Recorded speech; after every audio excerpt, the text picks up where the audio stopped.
Hi everyone, this is Michael Brook from Rapid Couples Counseling, and this video is entitled Some Things You Can Do to Improve Your Sexual Relationship.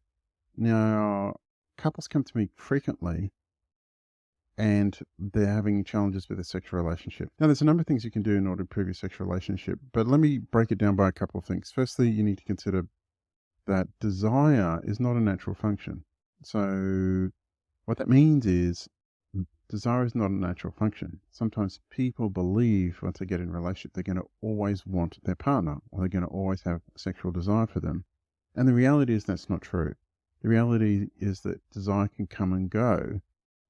The important thing is if it goes, well, it's really important to try and get it back. And a lot of couples come to me wanting to get it back because they know it's important and they also know they're not having it. And if they're not having a good sexual relationship, people can get upset.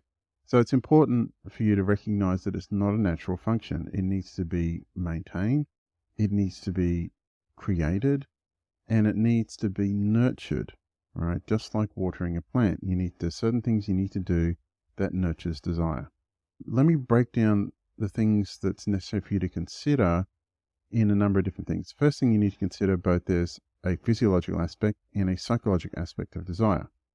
So the physiological aspect is one where there's certain things that might be going on in your life that might decrease your hormonal desire for sex. So for example, for men, a long-term period of chronic stress can reduce testosterone in men by up to 70%. And testosterone in men is a prime driver of desire for sex. So if you're chronically stressed over a long period of time, that literally kills desire for sex in men because their testosterone levels are getting hammered.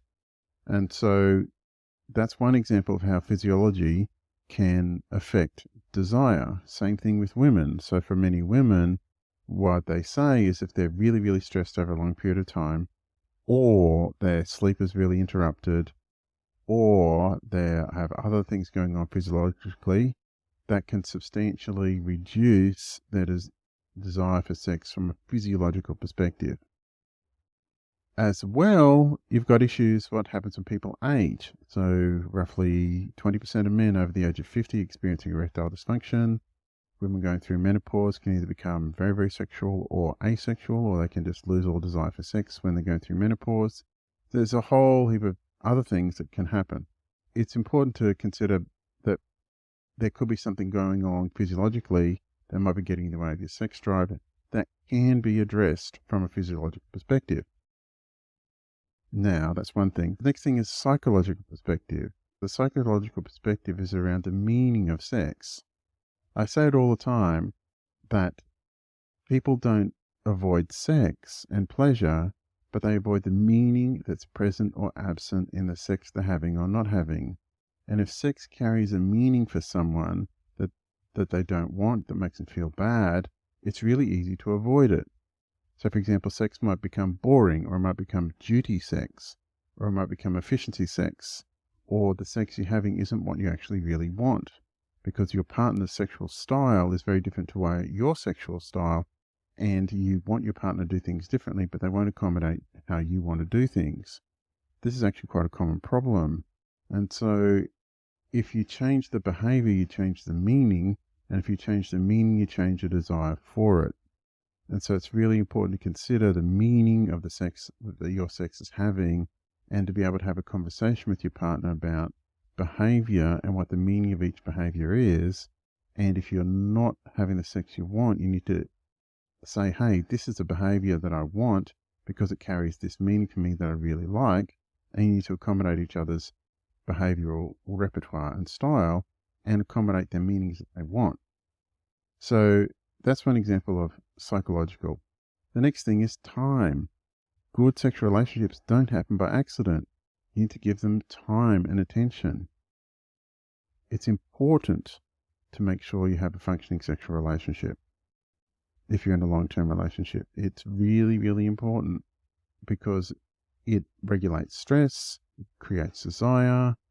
Pleasure is really good. Life wasn't meant to be full of stress and pain and struggle. Life is also meant to have some pleasure and some enjoyment and some play. So it's really important to give it time and attention and make it a priority. Couples with good sexual relationships make their sexual relationship a high priority in their day, not the low priority, or high priority in their week, not the low priority. And for most couples, particularly if they're busy, particularly if they've got kids, particularly if they're dealing with other stuff, then sex is always the bottom priority when it should be close to the top. So I hope this has helped as some brief understanding of what factors you need to consider if you have a sexual relationship that needs improving. Please give me a call on 0432 681 321 if that's what's going on for you, and we can book in a session and we can deal with it in a lot more depth. Thanks very much for your time, and I look forward to hearing from you soon. There's a booking link in the description of this video from my booking page if you want to book in for a session.